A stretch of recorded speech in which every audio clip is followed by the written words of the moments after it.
نحمدہ و نصلی علی رسول الکریم۔ امام بخاری رحمہ اللہ نے تاریخ کبیر میں سیدنا انس رضی اللہ تعالیٰ عنہ سے ایک روایت نقل کی ہے۔ وہ فرماتے ہیں کان عند النبی صلی اللہ علیہ وسلم طیر فقال ائتنی بحب خلقک الیک یاکل معی ھذا الطیر فجاء علی فاکل معہ۔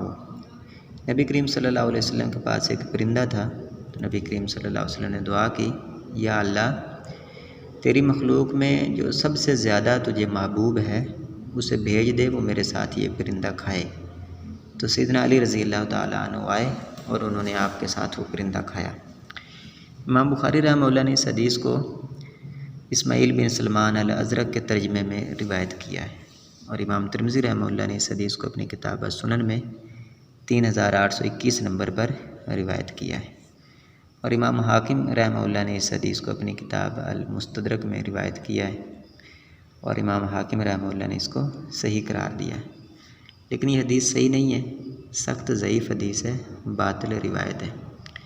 اس کی سند میں اسماعیل بن سلمان الازرق سخت ضعیف راوی ہے۔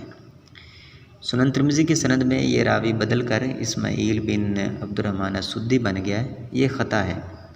یہ راوی اسماعیل بن عبد الرحمن السدی نہیں ہے بلکہ اسماعیل بن سلمان الازرق ہے، جو کہ ضعیف راوی ہے، کیونکہ امام بخاری رحمہ اللہ نے اس حدیث کو اسماعیل بن سلمان الازرق کے ترجمے میں روایت کیا ہے، اور امام خلیلی رحمہ اللہ اپنی کتاب الارشاد میں اس حدیث کے بارے میں فرماتے ہیں ما روا حدیث الطیر ثقۃ رواہ ضعفاء مثل اسماعیل بن ازرق و اشباہہ۔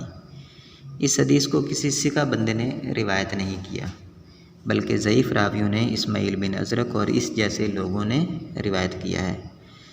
وَيَرُدُّهُ جَمِيعُ أَئِمَّةِ الْحَدِيث، اور اس کو تمام محدثین رد کرتے ہیں۔ امام ترمذی رحمہ اللہ اپنی کتاب العلل میں فرماتے ہیں سألت محمدًا عن هذا الحديث فلم يعرفه من حديث السدي عن انس وانكره وجعل يتعجب منه۔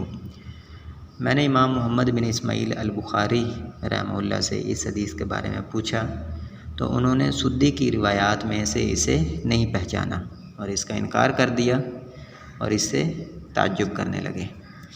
امام اکیلی رحمہ اللہ اپنی کتاب الضعفاء میں اس حدیث کے بارے میں فرماتے ہیں لیس لہذا الحدیث من حدیث ثابت اصل، اس حدیث کی کوئی اصل نہیں ہے۔ وہذا الباب والروایت فیہا لین وضعف، اس بارے میں جو روایت ہے وہ کمزور ہے اور ضعیف ہے۔ لا نعلم فیہ شیئا ثابتا، اس بارے میں ہم کوئی چیز ثابت نہیں جانتے۔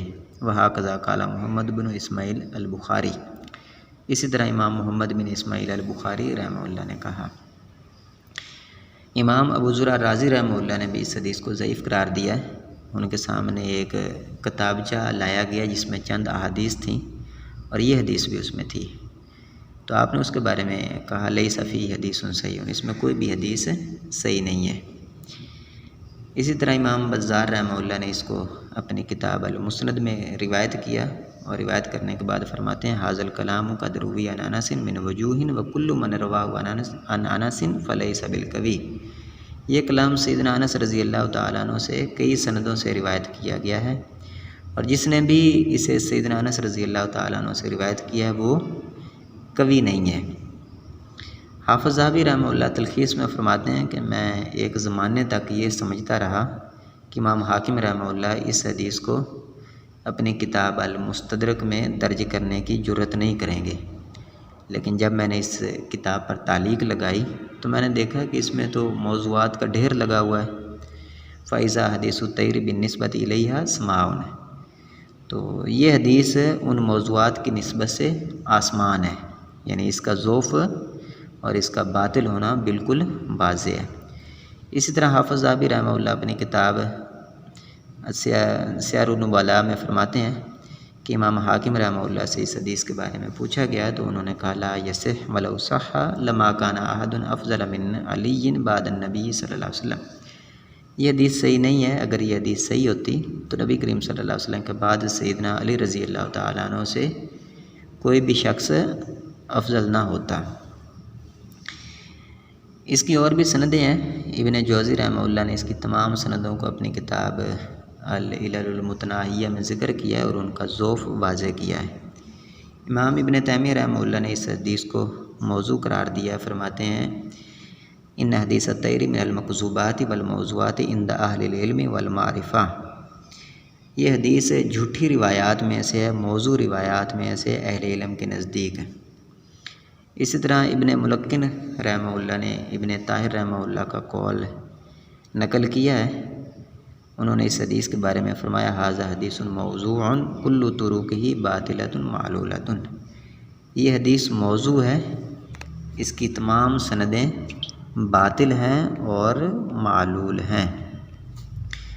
تو یہ حدیث کسی بھی صحیح سند سے ثابت نہیں ہے، اس کی تمام سندیں ضعیف ہیں، باطل ہیں، بڑے بڑے ائمہ نے اس کو ضعیف قرار دیا ہے، اس کی سند بھی صحیح نہیں ہے اور اس کا متن باطل ہے، صحیح احادیث کے خلاف ہے۔ صحیح بخاری میں حدیث ہے، محمد بن حنفیہ رحمہ اللہ کہتے ہیں میں نے اپنے باپ سیدنا علی رضی اللہ تعالیٰ عنہ سے پوچھا ای الناس خیر بعد رسول اللہ صلی اللہ علیہ وسلم، رسول اللہ صلی اللہ علیہ وسلم کے بعد سب سے افضل شخص کون ہے؟ قال ابو بکر، انہوں نے کہا ابو بکر۔ قلت ثم من، میں نے کہا پھر کون ہے؟ قال عمر، انہوں نے کہا عمر۔ صحیح بخاری میں اور بھی روایات ہیں، صحیح مسلم میں بھی ہیں، اور مسلمانوں کا اس پر اجماع ہے کہ نبی کریم صلی اللہ علیہ وسلم کے بعد سب سے افضل شخصیت وہ سیدنا ابو بکر رضی اللہ تعالیٰ عنہ ہے۔